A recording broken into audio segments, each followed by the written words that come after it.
नरेंद्र मोदी ने कहा कि गुजरात की नई पीढ़ी ने अहमदाबाद और सूरत के सीरियल बम धमाके नहीं देखे हैं। मैं उन्हें उन लोगों से सावधान करना चाहता हूं जो आतंकवादियों के लिए अच्छा सोचते हैं। दिल्ली का बाटला हाउस एनकाउंटर आतंकी वारदात थी, लेकिन कांग्रेस नेताओं ने इस पर सवाल उठाया था। आज मैं आपसे बात कर रहा हूं तो मुझे 14 साल पहले देश पर हुए सबसे बड़े आतंकी हमले की तस्वीरें भी याद आ रही है।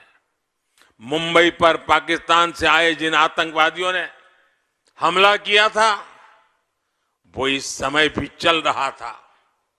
कल देश और दुनिया ने 26 नवंबर आतंकी हमले के शहीदों को श्रद्धांजलि दी है।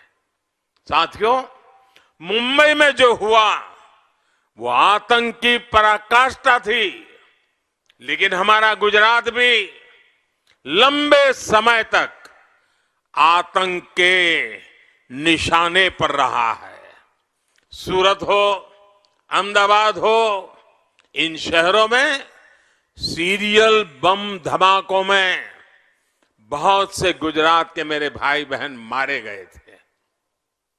कुछ महीने पहले अहमदाबाद कोर्ट ने इन गुनहगारों को गंभीर सजा दी है।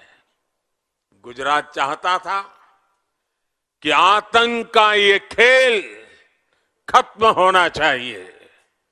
भाजपा सरकार ने यहां गुजरात में आतंक के स्लीपर सेल पर बड़ी बारीकी से कार्रवाई की। यहां हम गुजरात में आतंकियों को पकड़ते थे, उन पर कार्रवाई करते थे, लेकिन साथियों, कोई भूल नहीं सकता कि कैसे तब दिल्ली में बैठी कांग्रेस सरकार आतंकियों को छुड़ाने में अपनी पूरी ताकत लगा देती थी। हम कहते रहे कि आतंक को टारगेट करो, लेकिन कांग्रेस की सरकार आतंक को नहीं, मोदी को टारगेट करने में लगी रही। परिणाम यह हुआ कि आतंकियों के हौसले बढ़ते गए। देश के हर बड़े शहर में आतंकवाद सिर चढ़कर बोलने लगा। आप याद करिए, दिल्ली में जब बाटला हाउस एनकाउंटर हुआ तो कांग्रेस के नेता आतंकियों के समर्थन में रोने लगे। कांग्रेस आतंकवाद को भी वोट बैंक की नजर से देखती है, तुष्टीकरण की दृष्टि से देखती है। और सिर्फ कांग्रेस ही नहीं है, अब तो ऐसी भांति भांति के दल पैदा हुए हैं। ये दल भी शॉर्टकट की राजनीति में यकीन करते हैं। उनको तो सत्ता की भूख भी जरा तेज है।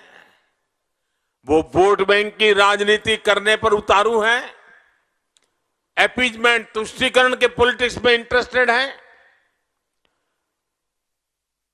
कुछ लोगों को बुरा न लग जाए, अपनी वोट बैंक को दिक्कत न हो जाए, इसलिए भयंकर से भयंकर आतंकी घटना के बावजूद भी ये तुष्टीकरण की राजनीति करने वाले सारे दल, उनके मुंह पे ताला लग जाता है, चुप्पी साध लेते हैं।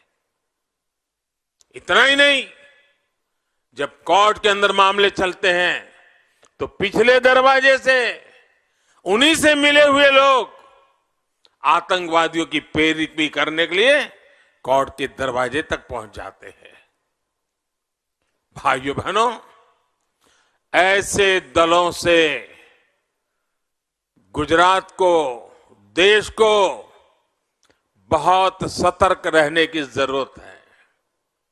साथियों, 2014 में आपके एक वोट ने, आपके वोट की ताकत देखिए, आपके एक वोट ने आतंकवाद को कुचलने में हमारी बहुत मदद की है। वहीं आपको बता दें कि उन्होंने कहा कि आतंकवाद का खेल खेलने वालों से गुजरात को बचाना है। कांग्रेस के लिए आतंकवाद भी वोट बैंक है।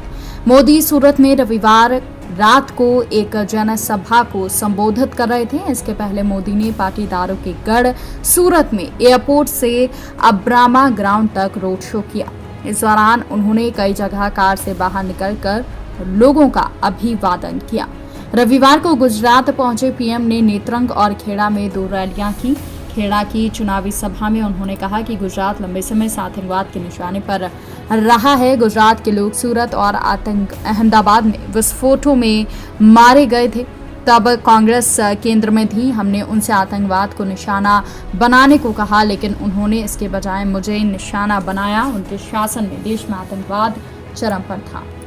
ये नक्की करे जेने घરમાં રહેવાનું છે એ જ નક્કી કરે એને ઘર કેવું બનાવવું છે, એ જ નક્કી કરે એને કેવો માલ સામાન વાપરવો છે।